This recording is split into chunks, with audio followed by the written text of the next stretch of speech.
Hello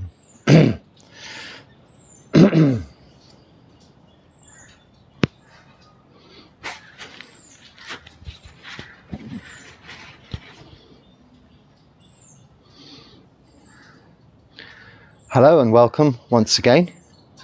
I'll move straight on with your comments and questions, as we were interrupted a little prematurely yesterday. I don't think I quite finished the question on what Dharma talks I personally listen to. I mentioned that I really only these days listen to Ajahn Sumedho's latest talks, which are probably at least once a week, maybe twice sometimes, or other senior teachers from Amaravati Buddhist Monastery in the UK and that same named channel. Other than that, I don't really listen to any other Dharma talks so much these days. I would always listen to Ajahn Jayasaro, a disciple of Ajahn Sumedho, and Ajahn Chah, but he's normally speaking in Thai these days, which isn't very useful for me. So just rounding that off from yesterday and continuing on, what about mosquitoes? Should I avoid killing mosquitoes even when they are bothering me? Yes, don't kill anything at all, absolutely. Don't intentionally kill any sentient beings. Refrain from harming them if possible, but certainly the first precept is refrain from killing any sentient beings. A mosquito is just trying to get its food, and it's actually not, well, I don't know, you might have malaria, you might have dengue, so one needs to take precautions in such things. I personally haven't taken any such precautions in all my years of travelling in these parts, and whether it's just that I've been rather lucky, or these things lay dormant in me, or I'm naturally immune, I don't know. But a mosquito bite really doesn't bother me too much. It's just a little bit of a scratch or an itch afterwards. But certainly nothing warrants intentionally killing any living being. If it's bothering you, that is what you should be looking at. What is it that is bothering you? It's probably just a thought, a perception. This is where you can see the five khandhas in their reality. So you're having sense contact. You're either hearing it buzzing in your ear, you're seeing it coming towards you. It is ordinarily the sound that is going to be your first point of contact. And this will arise in feelings of disliking or of aversion, coming from sanya, perception, recognition, remembering previous experiences of mosquitoes biting you and it scratching, it itching, mental formations, sankhara, resulting from that perception, then can be drawn out in all kinds of wonderful stories. Oh, well, if it bites me, I might get malaria and be suffering for the rest of my life, or dengue and die, or this or that. At the very least, this is just imagination. At the very most, it could come true, but you're not ever going to stop that one mosquito bite that could cause any of these things. However many nets, repellents, fans you have about the place, one will always get in. They're determined little beings because they want to eat. If you let them just finish their meal and fly away, they take everything they've put in to make that possible away with them also. So they don't leave much behind by way of toxins. There is a little anticoagulant they first inject or use to stop the blood clotting in their proboscis that they suck it up with. And this is what we feel as the sting or the itch. If you let them finish, that goes away with them and it doesn't ever itch. You'll notice they often land on me. I allow them to just finish and go of their own accord, if it can be possible. This is also practicing mindfulness of your reactions, not to react. I see it sadly so many times. People will come and talk to me here and then slap a mosquito like that, and I can physically feel myself wanting to, although I exercise restraint, because I'm trying to be mindful of my reactions, but I'm feeling myself wanting to go, oh, why did you kill that poor little creature? Because it would kind of embarrass the person. But sometimes if I've got to know them, I'll say, don't do that. And like I said to you, don't kill anything. This is the thing we must remember. It's the first precept. Whether it's a mosquito, tiny, tiny, tiny, or an elephant, big, big, big. It doesn't matter. You don't. Can someone just show up to a monastery and stay for practice as much as he needs? It rather depends on the monastery. Each and every monastery has its own bylaws or code of practice, ways of operating. Some monasteries have accommodation for lay people to do just that. In Buddhist countries, more often than not, they will have accommodation for lay people to do just that, whom might be visiting on Uposatha days, the full moon and new moon, and in some countries even the half moons, the quarter moons. So once a week to stay overnight in order that they can keep the 8 precepts. You need to just investigate.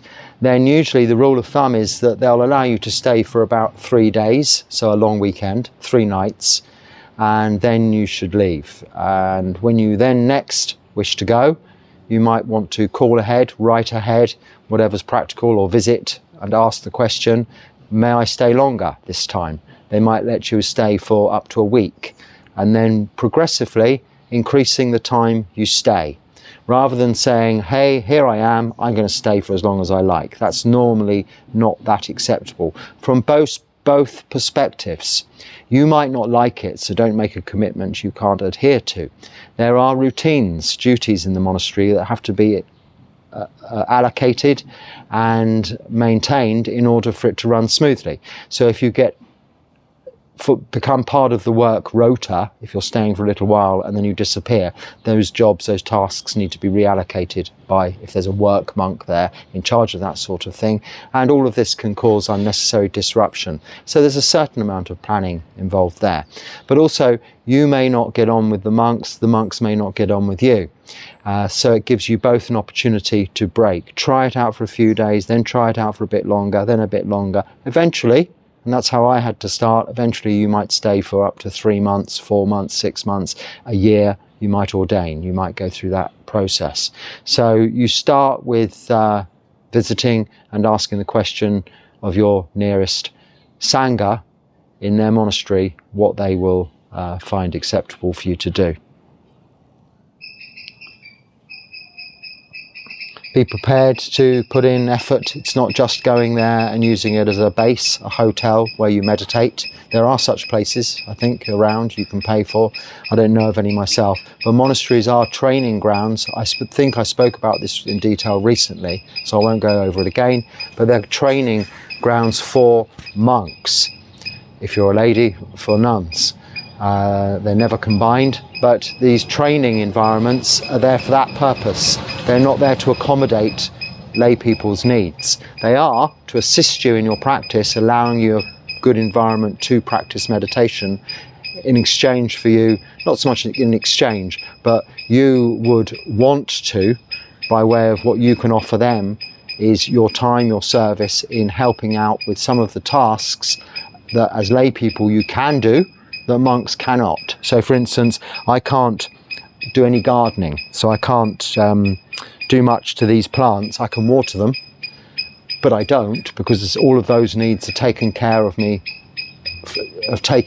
for me here by the local people, lay people, whom also remove the coconuts before they fall on my head and or others' heads, and do all of the pruning of bushes and things and bonfires and things that monks can't do. As lay people, you might be expected to do those sort of things in a monastery when you're staying, and it's all rather nice. It's all part of practice. It's all developing mindfulness in doing tasks that don't require much mental thinking, much thought, so you can still maintain awareness on the breath, or Bhutto, Bhutto, Bhutto, a mantra such as that, whatever helps you keep mindfulness about all your daily activities of body, speech and mind. And also remembering that nothing's done in a hurry.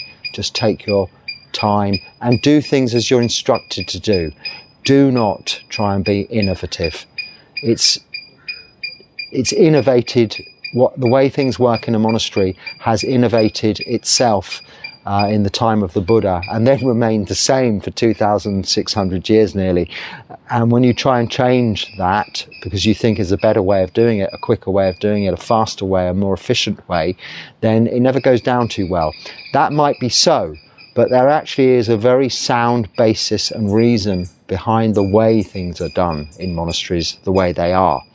It's primarily with a view to mindfulness in the way that they're done, and focusing all of one's attention on the practice, not just getting things done. That's far from the aim. If a job is unfinished at the end of the day, it's there for someone to continue, or yourself, another day. So never be in a rush, never try to improve what's been working for over 2.5 millennia.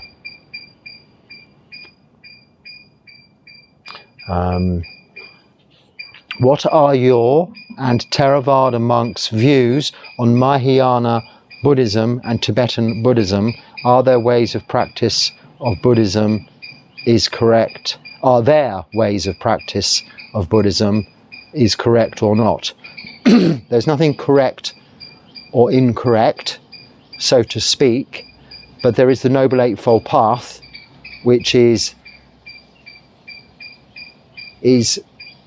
right view, right intention, right speech, and so on, right action, right effort, right livelihood, right effort, right mindfulness, right meditation. The emphasis being on a right way to do things. Now, the Noble Eightfold Path, which is the fourth point of the Four Noble Truths, is the basis, is the core teachings of the teaching of the Buddha, found in the Dhammacakka Sutta, his first talk to the 5 ascetics in the deer park at Sarnath near Varanasi after his enlightenment. And that is a core aspect of all all forms of Buddhism. So the teachings of the Buddha, there's suffering, a cause of suffering, end of suffering, and the path leading to the end of suffering, is the same throughout Buddhism. The Noble Eightfold Path, right this, right that, and right the other, is very much the practice. It comprises 3 aspects: sila, moral virtue; meditation, samadhi; and wisdom, panya, developing wholesome mind states, reducing unwholesome mind states.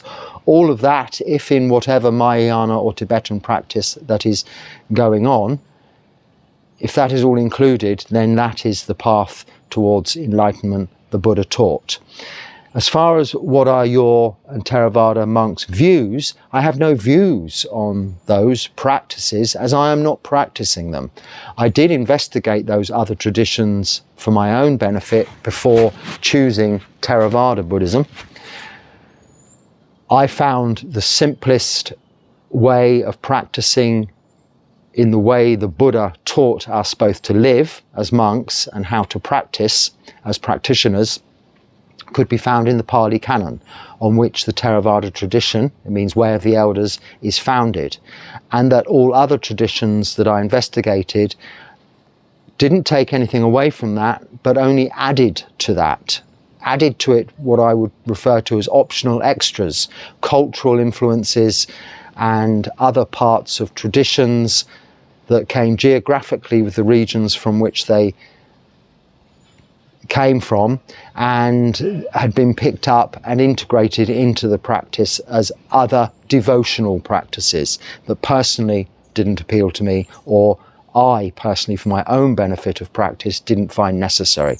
So I can only say my view of Buddhism as a whole is that the practice of Buddhism is the practice of sila, samadhi, panya. We're following one teacher, whatever school or whatever tradition you're from. We're following one set of teachings, the Dharma. So the Buddha, the Dharma, and the Sangha is the body of monks or nuns that is ordained into a particular school or tradition, following as closely in line with those teachings from that teacher as they possibly can, or as they have been taught to do. So we don't make it our business to have a view or an opinion or any knowledge of other schools and other traditions. If you were studying such things, if you were an anthropologist or a philosopher wanting to look at all of the different religions in the world, including all of the schools of Buddhism, it might be to your advantage to research each and every one and have ideas and views about them. But as practitioners, dedicated 100% throughout the time they have left in this existence, in this lifetime, to a practice, it is best to stick to what it is you know and let others do the same. So that's how it works. Since we can be in harmony with the Eightfold Path when we are meditating, it says, since we can only be in harmony with the Eightfold Path when we are meditating, the amount of Dharma that can be attained through meditation is enormous. So I'm sorry, I'll have to disagree with that completely. You are living in harmony, that is within the parameters of the Noble Eightfold Path, this practice of Sila, Samadhi, Panya, throughout all of your daily activities of body, speech and mind, and also practicing sitting meditation or meditation in all postures, sitting, standing, walking or lying down. So the Noble Eightfold Path is our practice. It is the practice of Buddhism. It is Buddhism, not only when you're meditating. The Dharma is the teachings of the Buddhism in one respect. So the Pali Canon, primarily for lay practitioners and for monks, it's the Sutta Pitaka, are the words of the Buddha, the discourses of the Buddha, like that first discourse, the Dhammacakka Sutta, setting the wheel in motion. It means this is the Four Noble Truths and the Noble Eightfold Path. This in itself is the Dharma, and it's bestowing the virtues, teaching us about the Four Noble Truths, which incorporates the Noble Eightfold Path. How to develop right view is understanding, without doubt, the Four Noble Truths, the characteristics of existence, anicca, dukkha, anatta. This is all the practice. Even our associations with Kalyanamitta, noble friends along with you on the path, is part of the practice. So it is not isolated to just meditation, far from it. The Dharma itself, as well as those words of the Buddha, the teachings, is to some extent all phenomena that we experience in terms of nature, the universe. All conditioned things that are part of that are in fact Dharma in that sense. You can use the word to be Dharma meaning teachings or Dharma meaning nature, events, phenomena.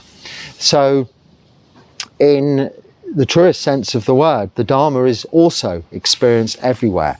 In fact, perhaps the place that it is least experienced is in jhana, where you are separated from the thinking brain, the physical body, deeply absorbed in tranquility, and this state is free from thought, free from thinking. You're not having sense consciousness of seeing, hearing, smelling, tasting, touching. You're not listening to Dharma. You are experiencing or glimpsing that of what is unconditioned, sometimes referred to as the deathless, a glimpse of nibbana, freedom from suffering that can be attained to in this lifetime through being liberated from rebirth into samsara, which is all dharmas. So, in fact, if you take what you've said as the complete exact opposite, which is maybe what you want to say, then that is correct. But if you take it literally, it's not. I'm sorry to say. I'm an 18-year-old Buddhist boy. Sometimes I get angry or frustrated. I think it's a test. They want me to get angry, and then as I start to think about that topic, anger goes away. Am I right? I didn't see that at first. I suppose what you're saying there is when you feel a little angry, you bring your attention to what it is that's causing the anger, the topic, the subject matter, or the thing that's being done. And by that action, the anger goes away. In which case, yes, you are very correct. Now, we all get angry still. There is no doubt about that. In fact, anger is one of the last of the fetters so the ties to samsara, that is rebirth, that is to be broken free from. These fetters are eroded, gradually decreased, removed. But in order to attain to full liberation, arahantship, they have to be cut off at the root, so to speak. The roots dug up so they can never re-establish themselves again. So in the first stage of enlightenment, one gets rid of all doubt as to the Four Noble Truths, the Noble Eightfold Path, the three characteristics of existence in this sense. All notions that we are a self, that is, this physical body and this thinking brain is what we are. Of course it is not, as I've explained so many times before, that is just the five khandhas.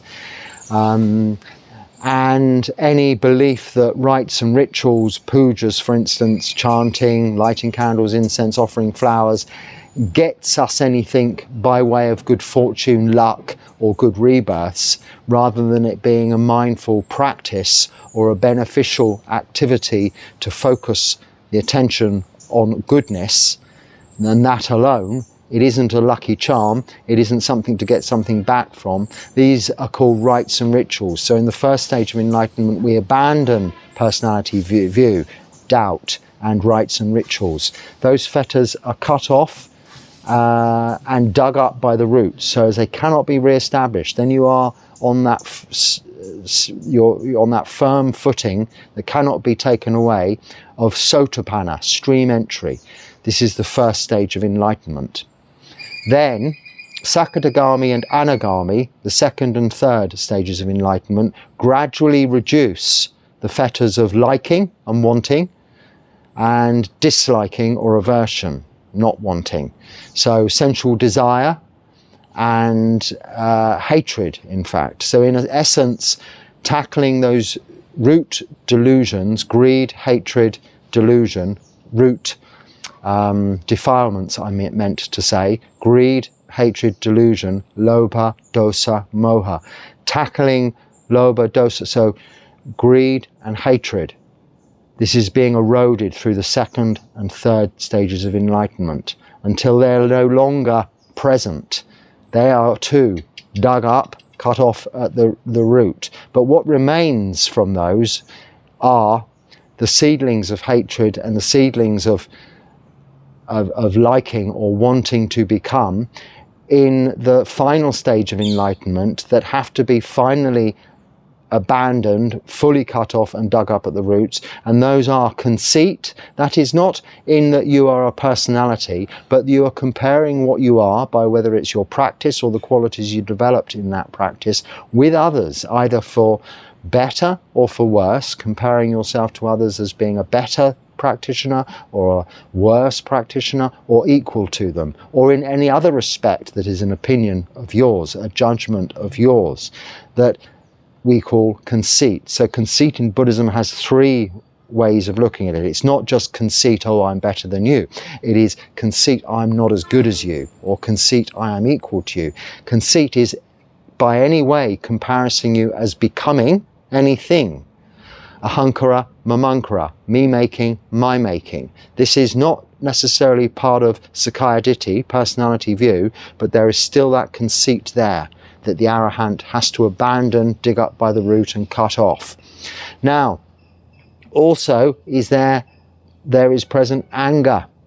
And this is very much so because it's that last thing we can really cut off fully and dig up by the root, because you are continually going to be as this dear boy who's practicing so hard here at just the age of 18, that frustration. So don't be despondent about feeling that way. What is very significant is that you've noticed that. You're seeing that you're feeling frustrated. This is resulting in anger.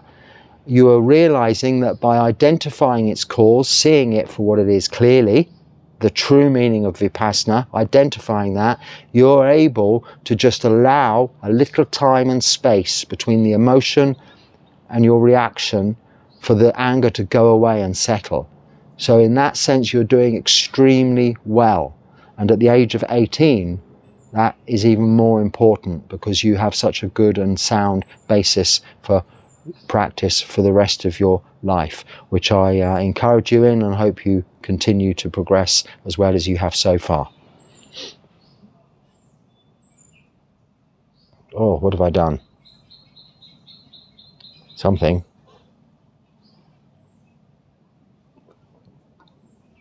Okay.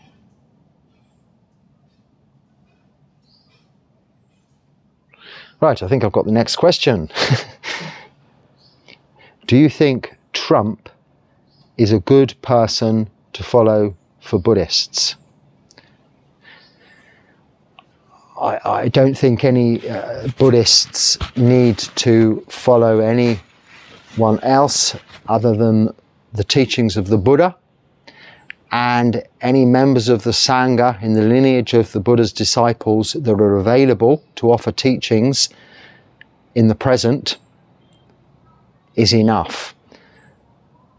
We, as you probably know, or you probably don't if you're asking this question, as monks are not involved in politics or worldly life, let alone that side of worldly life.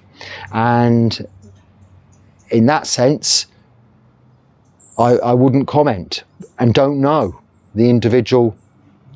I know who you mean, but I don't know his politics, his views, how sound or unsound they might be, nor am I interested. It is not that I don't care.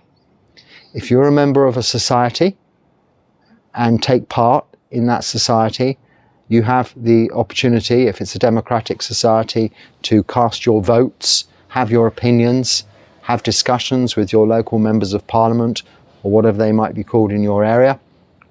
And that is all part of worldly life. That is not part of a monk's life. We're here solely to dedicate our time and our lives to the practice. Now that does include helping others. It doesn't mean we don't care, but it doesn't mean that our practice has to be at the expense of dedicating even 1 second of our time or 1 minute of our time in listening to things that might be going on in the political arena. So I choose not to listen to the news, even the local news or the news of my own country or other countries. I choose not to watch any thing that is by way of information or documentaries relating to such things. In fact, as the precept of having no entertainment, there is nothing that I'm really inclined to ever watch other than perhaps listen maybe to some Dharma talks occasionally, and that's fewer and less these days. And once in a very on a very rare occasion, there may be something that comes up that I might find would be useful to help me. So, for instance, something might come up about the area I'm living in and nature, and what's going on with some animals, or what I could be experiencing, whilst I'm walking around. And that is, of course, useful for me to be able to fit into the society in which I live. But I have no need here to fit in with their local politics, and certainly no need to have an understanding or any views on politics further afield.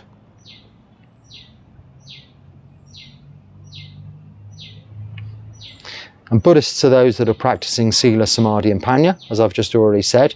Their political views, if they fall in within the parameters of the Noble Eightfold Path, then yeah, it doesn't matter who you vote for. So, but if you're encouraging voting for someone whom is, by that power they are given, using it unwisely and causing harm, then you might want to address that situation and choose to vote for someone else.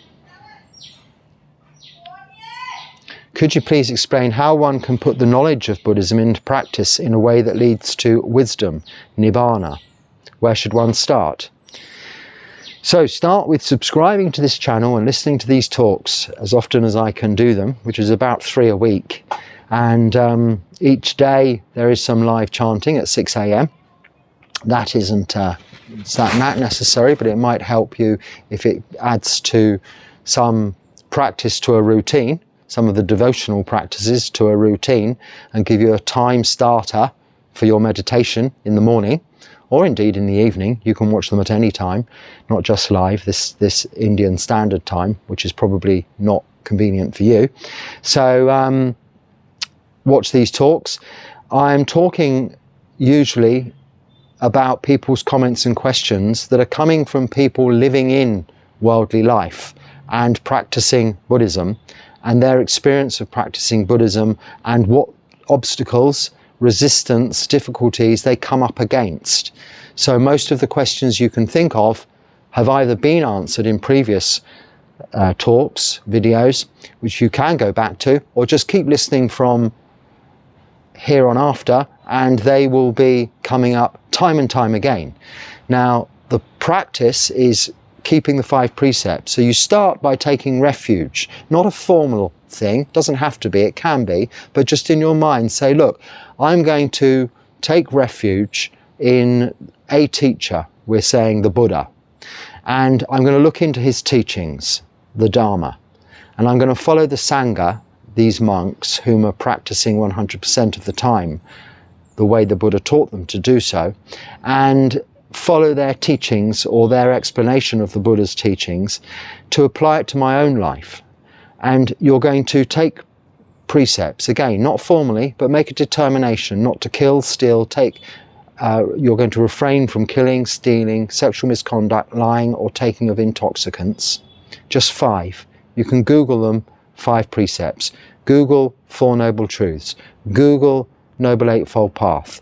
One will lead to another to another. Stick to the Wikipedia entries. They're very concise, very pure, very clean, unalterated. Don't link you off to pretty coloured pages and funny musical sounds and stories about this monk or another monk. Just stick to the black and white Wikipedia pages. They explain all of these things very clearly to a new person coming to Buddhism, and show you without the religiosity and the pomp and circumstance that can often surround a religion, show you the true core teachings of Buddhism. And that is what I've just explained. Those 4 Noble Truths, the suffering, cause of suffering, end of suffering, and path leading to the end of suffering, the Noble Eightfold Path. So that's where you begin. Now, that in itself, following the Noble Eightfold Path, is not just an ethereal, a kind of a theological philosophy to be dreamed about, to be hoped for, to be prayed for, worshipped. Not at all. It is none of those things. It is a specific way of living your life. So it cannot be done other than fitting it in to your ordinary way of life, and therefore developing wisdom, which ultimately leads you towards and to freedom from suffering in this lifetime, no further rebirth into another, and nibbana.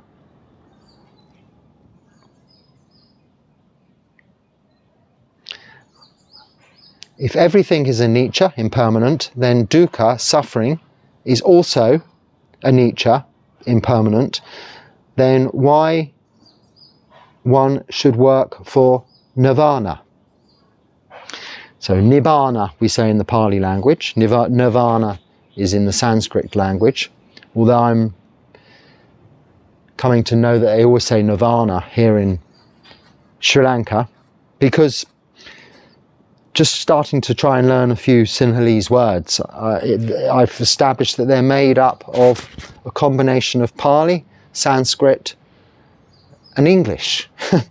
So it should be quite easy for me to learn some Sinhalese words, and it is actually a little easier than I thought it would be, albeit my memory's not so good. So that's what I'm working with.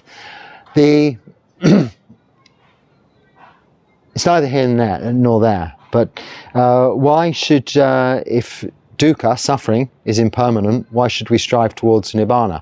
Because if you don't attain to freedom from suffering in this lifetime and liberation from rebirth, that is nibbana, you will be born again and have to go through a whole another lifetime which is mostly suffering. Most of the time you're wanting something other than you have. Most of the time, you're not 100% comfortable, satisfied. Most of the time, everything is dukkha. This is why we say all things are anicca, impermanent. All things are dukkha, unsatisfactory. All things are anatta, out of our control or not self. So applying these three characteristics of existence to this very existence of itself, these are what show us that we need to practice in order to be liberated from that. Now, you may be of the understanding fully that any suffering you're experiencing now is impermanent, and therefore it does not affect you, and therefore is not suffering. That is an attainment in itself. That is a step towards enlightenment, sotapanna. That is understanding the Four Noble Truths. Not just knowing them, reciting them in whatever language. It's understanding that there is suffering, a cause of suffering, and an end of suffering. It's knowing that end of suffering is even going to come about as a result of anicca. Even if you have a lifelong suffering condition, by the fact that life is impermanent itself, means that that suffering condition will also end.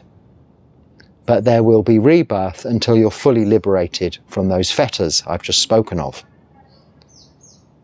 So this is why we practice towards nibbana. But if you're not suffering, because you know it's impermanent, this is just one stage of enlightenment. You still have to be able to eradicate any desire for there to not be any suffering, so appreciate everything that is there. Any views you might have that you have control over such matters, reduce all desire, reduce all aversion, ultimately conceit, ultimately anger, to be fully liberated from rebirth and attain to nibbana. If you're not looking for that freedom from suffering within this lifetime, full liberation and attainment to nibbana, then you're not fully understanding what suffering is. But even the most comfortable of existences, there is suffering. However you see it as impermanent and out of your control, there is suffering. But the end of suffering, yes, does come from fully understanding anicca and anatta, how it is impermanent, how it is out of your control. But it doesn't mean that they're not there. And it doesn't mean that there isn't the wholesome desire, chanda, to be liberated from such.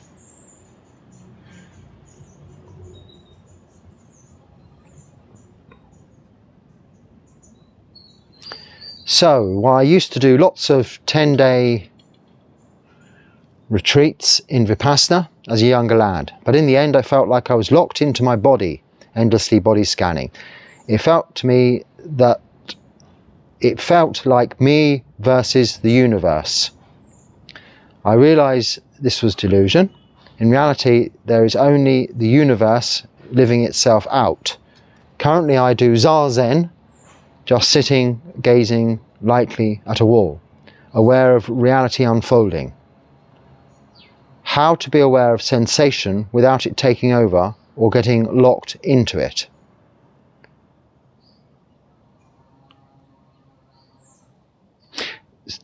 So I'm not really going to I'm not going to comment too much about the practice of zazen, gazing lightly at a wall.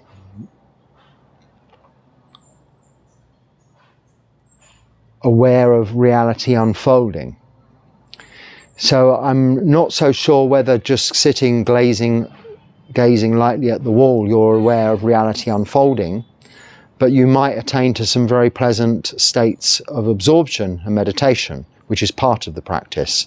But if you're not practicing mindfulness throughout all of your daily activities, and that is mindfulness samasati, which precedes samasamadhi, right meditation, and should start the moment you awake in the morning with your very first inhalation of breath until you go to sleep at night with your last exhalation of breath, or from when you're born until you die.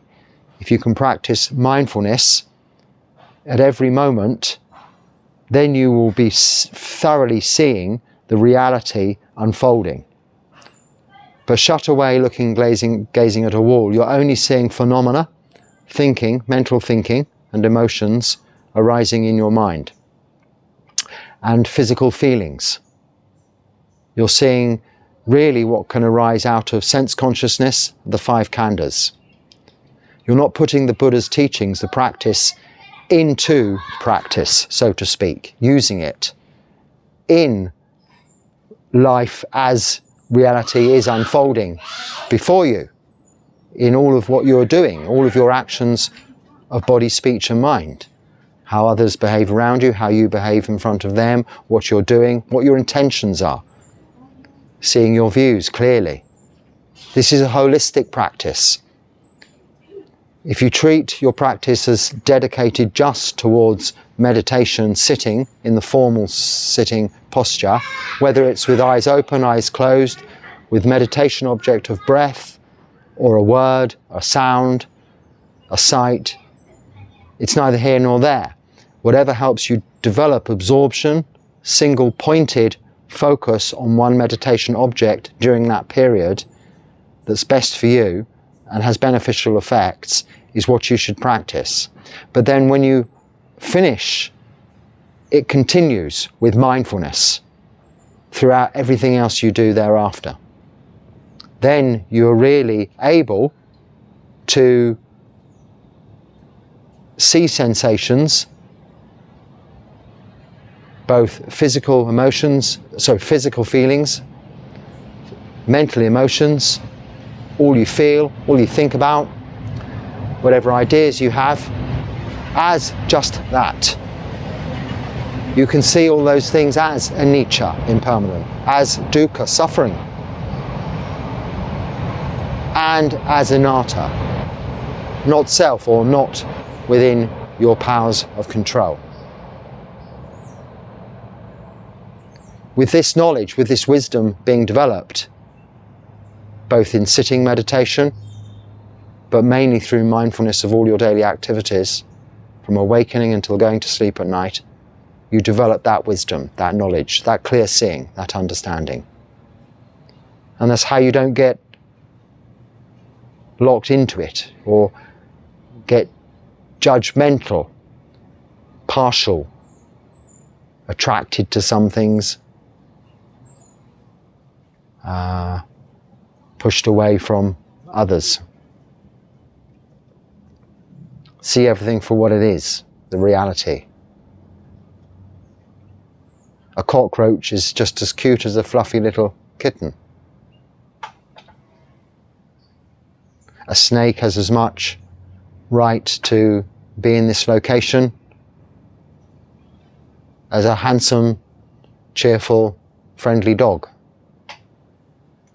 It's all nature, all the same. And on that note, I had a mongoose in my kuti the other night. Now we have, I don't know if they're mongooses or mongai, no, mongoose.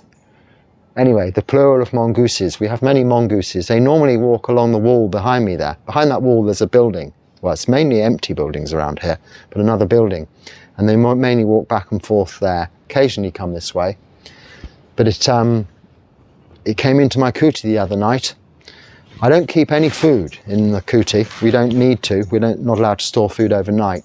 But the only food, to the exception of that I do keep, is I keep some of this dry food with nutrients and such like in it for the odd passing, visiting cat. None of these cats, kittens, older cats belong to me. They're all the neighbours' cats and kittens.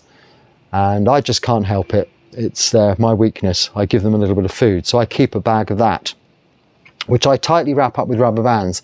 And I have to hide it in various places so that inquisitive kittens don't get at it and try and open it. And you know. So I was hiding this bag on top of the where the electricity comes into the building, on that meter thing, and or the switch box. So it's quite high up. So obviously the mongoose got wind of this, must have smelt it, I don't know, and somehow got up the wall into the eaves and was walking up and down the eaves and trying to pull. Eventually it pulled the bag of food out through the eaves and dropped it outside. And after it had done this, because I didn't see it do this, I was awake, but I was wondering what it was, thinking it was just another cat. I went to look, and there it was, looking at me, staring. And they kind of fixate on you with their eyes, looking at you, the mongoose. And I thought, wow, that's so nice. I'm so close to nature here. That things, they just feel they can come in. I leave the doors, the windows open. There's no point closing them. The eaves are all open anyway. And everything just comes in, and it's not going to cause me any harm. And if anything, I think the mongoose's presence probably keeps the snakes away. But even if the snakes come in, and they have done, they don't cause you any harm. If you accidentally tread on them, they would. So living amongst all creatures, and this is getting back to the very first comment about killing mosquitoes, with this total non-violence towards them, but equal compassion, unconditional compassion, and metta, karuna, loving kindness, compassion, gives you joy for their existence in being around and living in that ecology, because it's all interdependent. There are little wars that go on between dogs and cats and mice. Fortunately, as I've discovered, not cats and frogs, although cats and lizards very much so. But the frogs come and they jump on my lap when I'm meditating, and the cat that's, you can't see, but it's right next to the camera, in front of the camera there now, just looks at the frogs and completely ignores the frogs. I don't know why that is. So the frogs are happy to sit on my lap, and the kitten next to the frogs. And it's a unique experience of being, sounds very corny and hippie, but being at one with nature. So people talk about being at one with the universe and at one with nature and all of that. And often they have it in a kind of a way that they can best achieve in their circumstances. But I've been kind of thrown into this, dropped into this, ended up here, and that is the way it is. But the only way to make it work is living amongst them all with those qualities of metta, loving kindness, of compassion, karuna, and not reacting, not snapping the mosquito and killing it. The minute you start on that track, where do you stop? Do you then kill an ant because it might bite you, or it's in the way of something you want to do? There are so many of these very tiny ants here, so if there's anything died, any larger creatures, flies that might have died, or if there were any scraps of food, there very rarely are, because they're so very quickly cleared up by these teams of millions of ants that seem to appear from nowhere. A little scout ant comes along, and it's entertainment in itself to watch this. You can put deliberately a crumb of food somewhere, and or a big piece of food, a piece of cake, and one of these ants you can barely see will find this, go and tell the others. Before you know it, you've got a chain of these ants, tiny, tiny little ants, all back and forth, and it may take them an hour or so. Eventually, they'll all team up and they will carry a huge piece of cake, and it'll go away, or they'll break it down to smaller pieces, but usually they'll carry it intact, carried away with them. They're cleaning everything. Everything is being cleaned. If I have some Coca-Cola or something like that, and you know when you open the lid it goes psst, and a bit of spray, sugary water, is going somewhere. You don't notice these things. You might wipe around with a cloth occasionally. But with there being no surfaces of that nature here, you don't tend to bother. But the ants know. The scout ant finds that. And before you know it, there's millions of them there.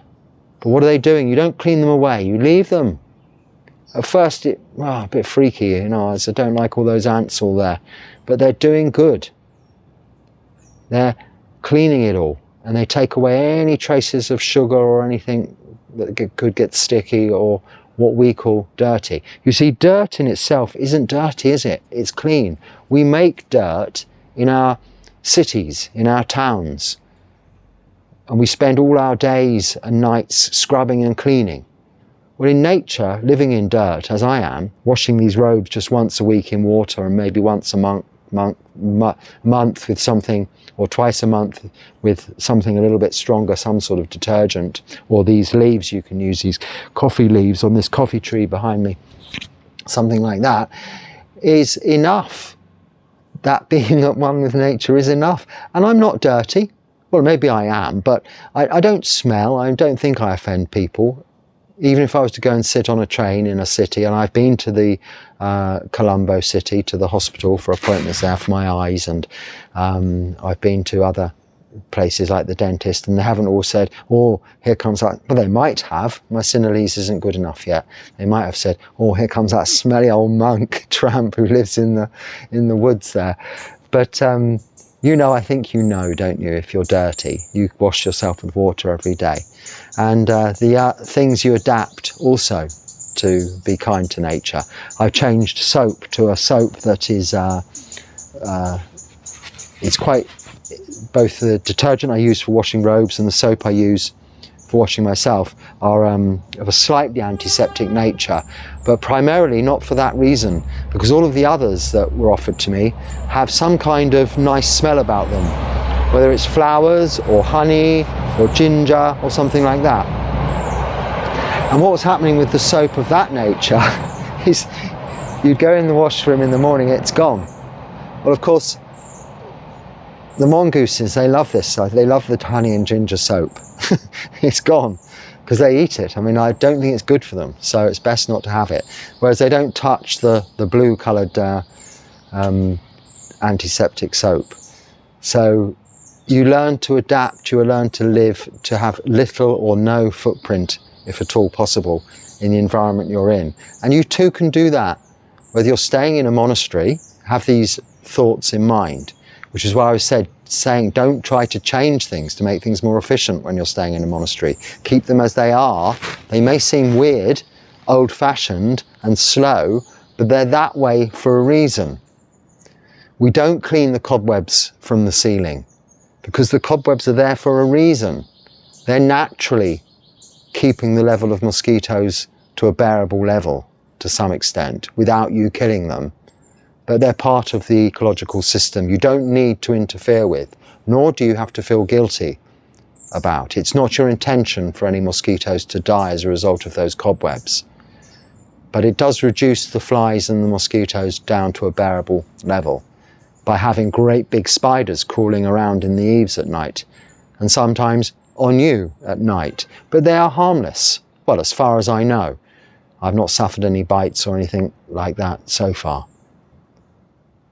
So just on that note, on that point, I should leave it there. And until next time, be happy and stay well. Sukhi Hotu.